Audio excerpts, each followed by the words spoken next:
57 اسلامی نام نہاد ممالک کے درمیان ایران وہ واحد ملک ہے جو مغرب کی آنکھوں میں آنکھیں ڈال کر کہہ رہا ہے ہم سب کو یہ بات یاد رکھنا ضروری ہے کہ نیتن یاہو، مودی اور ٹرمپ جیسے غنڈوں کے لیے کسی کے حقوق اہم نہیں ہیں، لیکن یہ انا پرست اور کم عقل مسخرے یہ وہ سائیکوپیتھ ہیں جو اس خطے کو جا بجا آگ میں دھکیل رہے ہیں۔ ایک بدماش نسل کش صہیونی ریاست نے غزہ، شام، یمن اور لبنان کے بعد ایران پر بھی حملہ کر دیا ہے۔ دوسری جانب ان غنڈوں کی منافقت کو دیکھا جائے تو پوری دنیا کو انہوں نے آگ میں دھکیلا ہوا ہے۔ ساری دنیا کو ہتھیاروں کی سپلائی یہ خود کرتے ہیں۔ افغانستان کو انہوں نے جلائے، سوویت یونین کے ٹکڑے انہوں نے کیے، مڈل ایسٹ میں انہوں نے آگ لگائی۔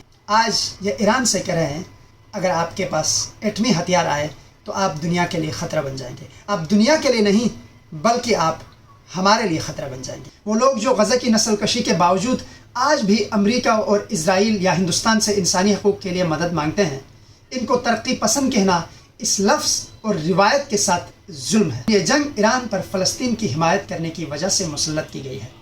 تمام اختلافات کے باوجود سب ترقی پسند دوستوں پر یہ فرض ہے کہ اس سامراجی اور صہیونی جارحیت کی مخالفت کرنے کے ساتھ ساتھ ایران کے دفاع کے حق میں کھڑے ہو جائیں۔ 57 اسلامی نام نہاد ممالک کے درمیان ایران وہ واحد ملک ہے جو مغرب کی آنکھوں میں آنکھیں ڈال کر کہہ رہا ہے کہ اب تمہاری غنڈہ گردی نہیں چلنے والی۔ جب آپ یہ ویڈیو دیکھ رہے ہوں گے تو ایران اسرائیل پر اپنی جوابی کارروائی کر چکا ہوگا، کیونکہ اس وقت ایک بدماش نسل کش صہیونی ریاست نے غزہ، شام، یمن اور لبنان کے بعد ایران پر بھی حملہ کر دیا ہے، جس میں کئی سینئر فوجی افسران کے ساتھ ایران کے سائنسدان بھی شامل ہیں۔ اس حملے کا بظاہر صرف اور صرف ایک ہی مقصد ہے کہ کس طرح سے ایران کو ایٹمی ہتھیار بنانے سے روکا جا سکے۔ حالانکہ منافقت کی انتہا دیکھیے کہ یہ سبھی ہتھیار اسرائیل، امریکہ سمیت بیشتر مغربی ممالک کے پاس موجود ہیں۔ ہم سب اس بات سے بخوبی واقف ہیں کہ حقیقت میں اس حملے کا مقصد ایران کی عسکری قوت کو ہمیشہ کے لیے ختم کرنا ہے۔ تاریخ گواہ ہے، ہمارے سامنے 1990 کی دہائی میں جب سوویت یونین کے ٹوٹنے کے بعد فلسطینیوں اور عرب دنیا کے ایک بڑے مزاحمتی حصے نے اسرائیل کے آگے ہتھیار ڈال دیے تو مزاحمت کار بالکل تنہا رہ گئے۔ 2003 میں عراق اور 2011 میں شام اور لیبیا پر یلغار نے اس تنہائی کو شدید تر کر دیا تھا۔ ایسے میں ایران وہ واحد ملک ہے جس نے پورے خطے میں مزاحمتی گروہوں کی حمایت شروع کر دی۔ حماس سے لے کر حزب اللہ اور الانصار سے لے کر شام اور عراق میں مزاحمتی گروہوں کو مزید مضبوط کیا، اور اس کے ساتھ ساتھ عالمی سطح پر کیوبا، وینیزویلا، روس اور چین سمیت ان تمام ممالک کے ساتھ رابطے بڑھائے جو امریکہ سامراج کی مخالفت کرنے کی جرت رکھتے تھے۔ ایران نے اپنی سافٹ ڈپلومیسی کو بھی مزید بہتر کیا تاکہ اصل ہدف حاصل کیا جا سکے۔ بلا شبہ ایران سے کئی غلطیاں بھی ہوئی، لیکن اس میں کوئی شک نہیں کہ اگر آج اسرائیل پریشان ہے تو اس کی وجہ صرف اور صرف ایران کی خطے میں مزاحمتی گروہوں کی حمایت ہے، اور یہ سب یکجہتی ایران نے اقتصادی پابندیوں کے باوجود کی۔ اس پورے معاملے میں مغربی ممالک بالخصوص امریکہ اور اسرائیل کی منافقت کی انتہا دیکھیے۔ ان کا کہنا ہے کہ اگر ایران ایٹمی ہتھیار بنا لیتا ہے تو یہ دنیا کے لیے خطرہ بن جائے گا۔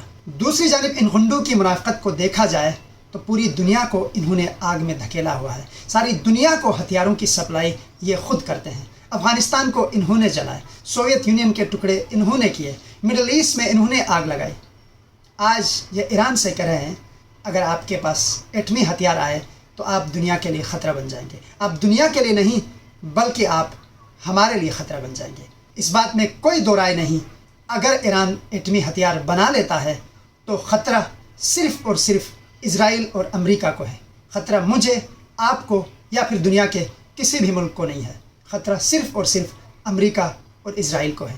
اس لیے وہ کبھی نہیں چاہتا کہ ایک ایسا ملک جس کے اندر جرأت ہو، ایک ایسا ملک جس کے اندر غیرت ہو، ایک ایسا ملک جو آواز اٹھانے کی جرأت رکھتا ہو، ایک ایسا ملک جو میری آنکھوں میں آنکھیں ڈال کر بول رہا ہو، اگر وہ ایٹمی ہتھیار بنا لیتا ہے تو میرے مٹنے کی کوئی دیر نہیں، میرے ختم ہونے کی کوئی دیر نہیں۔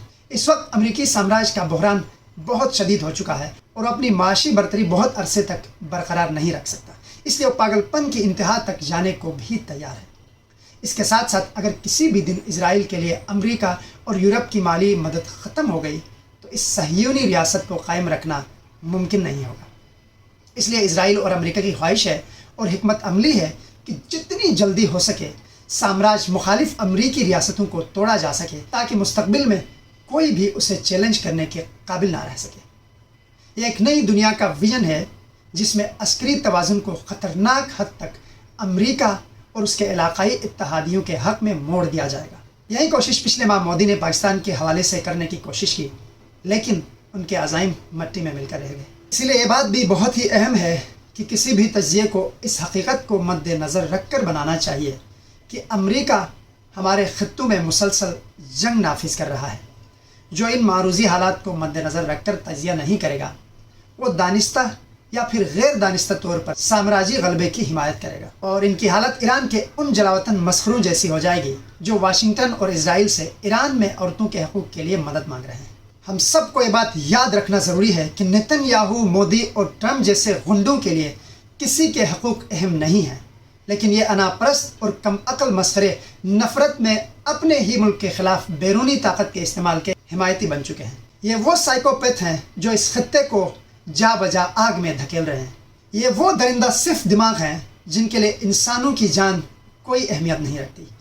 وہ لوگ جو غزہ کی نسل کشی کے باوجود آج بھی امریکہ اور اسرائیل یا ہندوستان سے انسانی حقوق کے لیے مدد مانگتے ہیں، ان کو ترقی پسند کہنا اس لفظ اور روایت کے ساتھ ظلم ہے۔ دوسری جانب مملکت خداداد پاکستان کی حالت بھی دیکھیے کہ ابھی کچھ ہی دن پہلے چین کی مدد سے ہندوستان کو شکست دی ہے، لیکن آج بھی خواہش امریکی خوشنودی حاصل کرنے کی ہے۔ امریکہ پوری دنیا پر صرف جنگ کرنے یا اس میں حصہ ڈالنے کا دباؤ ڈالتا ہے، جو کہ وہ پاکستان پر بھی کرتا آ رہا ہے، لیکن ملک اور عوام کا کیا فائدہ ہوگا؟ یہ سوچنے کی بات ہے۔ اس پوری صورتحال میں خلیجی ریاستوں نے تو پہلے ہی اپنے خطے کے مفاد کو بیچ کر ان کے کیمپ کو جوائن کیا ہے اور ان کی گود میں بیٹھے ہوئے ہیں۔ مغربی کیمپ کو چھوڑنے کے بغیر پاکستان سمیت کسی بھی ملک کے لیے پائیدار ترقی ناممکن ہے۔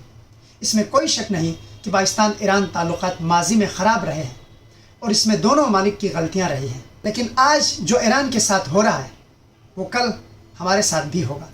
بہتر ہے اپنی باری آنے سے پہلے اپنی سمت درست کر لیں اور کسی بھی قسم کی سہولت کاری سے باز رہیں۔